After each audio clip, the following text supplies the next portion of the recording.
এই রেস্টুরেন্টের মালিককে? আমি? কেন? এই রেস্টুরেন্টে আমার চাই। মগের মুল্লুক পেয়েছেন নাকি? চাইলে কি সব পাওয়া যায়? এই এলাকায় আমি যা চাই সেটা নিয়েই ছাড়ি। Sorry, this restaurant is not for sale. আমিও দেখছি তোর এই রেস্টুরেন্ট এখানে কতদিন থাকে। সেলিম, হ্যাঁ আব্বু বলো। শুনলাম রেস্টুরেন্টে নাকি ঝামেলা হয়েছে। হ্যাঁ, কিছু গুন্ডা এসে মস্তানি করছিল। ওসব মানুষ থেকে দূরে থাকাই ভালো। আর ওই রেস্টুরেন্টটা ছেড়ে দিলে কি এমন ক্ষতি হবে? ওই রেস্টুরেন্ট আমাদের মেহনতের টাকায় তৈরি, অন্যায়ভাবে কাউকে দখল করতে দেবো না।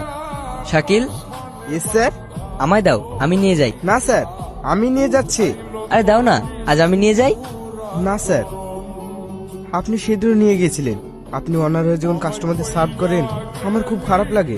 আমারও তো দেখা উচিত আমাদের সার্ভিস পেয়ে কাস্টমাররা কেমন রিভিউ দিচ্ছে। সত্যি sir, you are a great. আরে তুমি হ্যাঁ। ভালো আছো? হ্যাঁ ভালো আছি, আপনি? হ্যাঁ ভালো আছি। আর কিছু লাগবে? না। ওকে। কি ব্যাপার? আরে তেমন কিছু না, কাল কলেজ যাওয়ার সময় বাস মিস করেছিলাম, তাই ও লিফট দিয়েছিল। আচ্ছা তাই নাকি? ওকে আমি অনেক ভালোবেসে ফেলেছি। মনে হচ্ছে আমার মনের কথাটা ওকে এখনই বলে আসি। যাই করিস, তোর বাড়ির কথাটা একবার ভাবিস।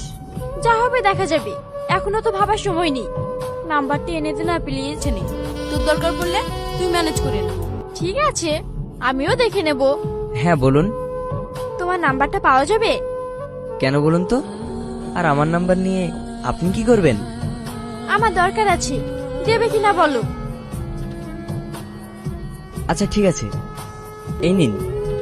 কি খোকা, রেস্টুরেন্ট ছেড়ে এখানে প্রেম করে বেড়াচ্ছ? তো কি হয়েছে? শোন, এভাবে রাস্তা আটকে কোনো লাভ নেই। আমি লাভ লস ছাড়া এক পাও চলি না। তুই আমাকে লাভ লসের বিষয়টা শিখাতে আসিস না। তাই নাকি? হ্যাঁ। আচ্ছা, তুই আমার কথাটা তোর আব্বুকে বলেছিস?